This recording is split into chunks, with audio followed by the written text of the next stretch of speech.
Jack the Ripper haiba misak asi 1888 ki matamda London ki Whitechapel amadi Spitalfield haiba mafam asida unidentified haibadi masak khangba ngmkhidraba serial killer mi mathang hat ki Tamthiraba MIHATPA ni matam adugi police ki criminal case file sing da amadi journalist sing ma asibu Whitechapel murderer haina khangna mi MIHATPA sina matam adugi London is an haiba mafam asida 1888 April ki tang ahum dagi 1891 ki February ki tang taum doi fabu asida tongan tuamba mafam singda miyoi kaya amagi murder tauki mahakna hatliba miyoi sing asisu nupi ngaktani matam adugi expert singgi opinion gi matungina Ripper na hatkiba nupi victim sing adugi mangak samda pakhaurida machin tuma posak amane thinbagi amadi mabuk genital part sing external organ sing su yaundam na chingba si thengnaki haidi Mary and Nicole haiba Ripper gi victim moriba nupi asiba haksang asi Friday 31 August 1888 ki pung 3:40 AM taba matamda Whitechapel ki Bug Row haujikna Darwaz Street haina khangnariba mafam asidagi fangki victim asigi makhorida yamna luna kakpa mafam ani thengnaki bezina da thangna anirak thinjalamaki kudam leirami abdomen ki lower part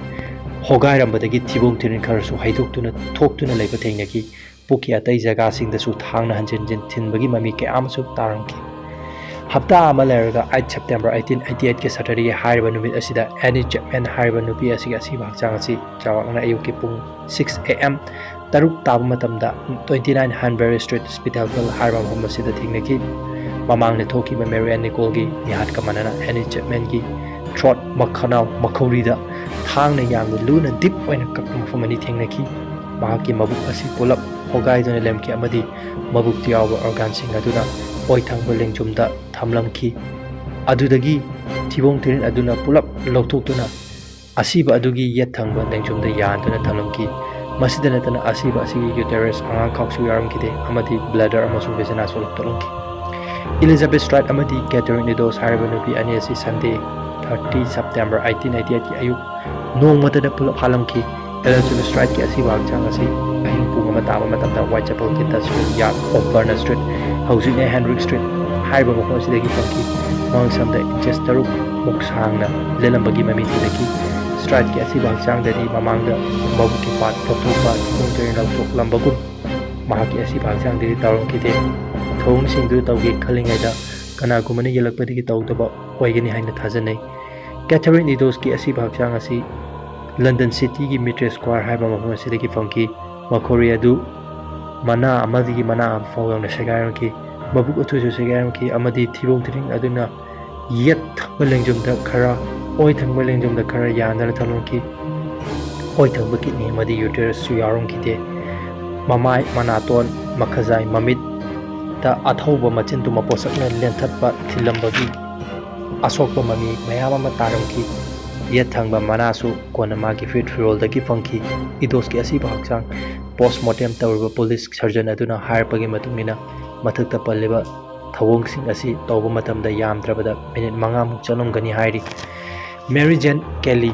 asiba hakchang asi magi famungdagi fangki pungphamna Friday 9 November 1888 ki 10:45 am taba matamda magi lefamna 13 Miller Court of Dorset Street Spitalfield hariba homsidani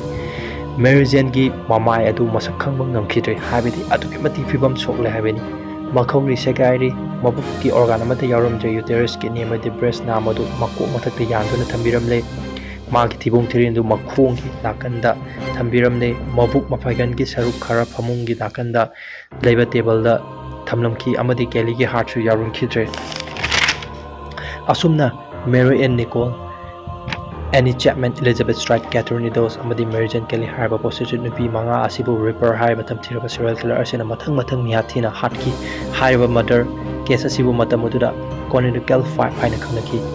wasing yamna police ki team sing MIHATPA asibu fana bagidamak thibu humba horki Whitechapel amadi Spitalfield ki yumdong kuding changdon encourage tauki forensic material mayamama khomgatuna examine tauki miyoi lising ani dagi hen interview tauki miyoi 80 muk detain tauki asumna matam kuina thiki adubu Jack the Ripper haiba serial killer MIHATPA asidi kanano hoba masak khangba ngamkhide amasung mahak asibu phabasu ngamkhide